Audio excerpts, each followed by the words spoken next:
welcome His Excellency Joseph. U.S. President Joe Biden used most of his Wednesday address to the annual United Nations General Assembly in New York to condemn Moscow. Let us speak plainly.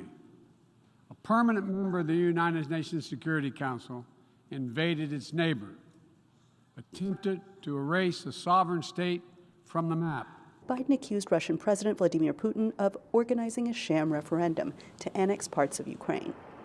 Hours before world leaders gathered at the UN headquarters, Putin announced a partial mobilization of his military and raised concerns of a nuclear attack.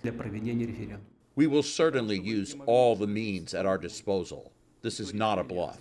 Putin's announcement came after Ukrainian troops pushed back in the country's northeast. Ukrainian President Vladimir Zelensky spoke via recorded video, the only leader exempted by the UN's in-person speakers-only rule. A crime has been committed against Ukraine, and we demand just punishment. Putin's escalation came at a fortuitous time, amid potential war fatigue among UN members. From a diplomatic standpoint for Ukraine and for Ukraine's backers, I do think this helped sharpen the focus on that conflict and also probably had the effect of isolating Russia to an even greater degree than it's already been isolated. Biden said he supports expanding the UN Security Council, a move that permanent members Russia and China have opposed.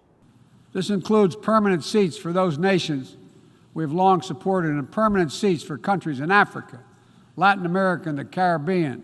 To address global food insecurity, Biden announced over $2.9 billion in aid and a bigger contribution toward the Global Fund to fight AIDS, tuberculosis, and malaria. That means we're going to work with our partners in Congress to contribute another $6 billion to the Global Fund. President and First Lady Jill Biden returned to Washington Thursday. Anita Powell, VOA News, New York.